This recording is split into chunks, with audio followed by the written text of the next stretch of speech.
avenida onde deixei rastro de infância que virou saudade.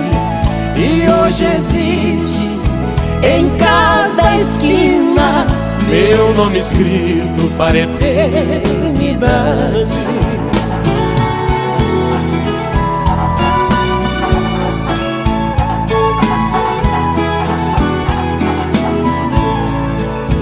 Se a dor se escreve em lápide de pedra, hoje encontrei em placas reluzentes meu nome escrito a brilhar, porque esta homenagem recebi contente.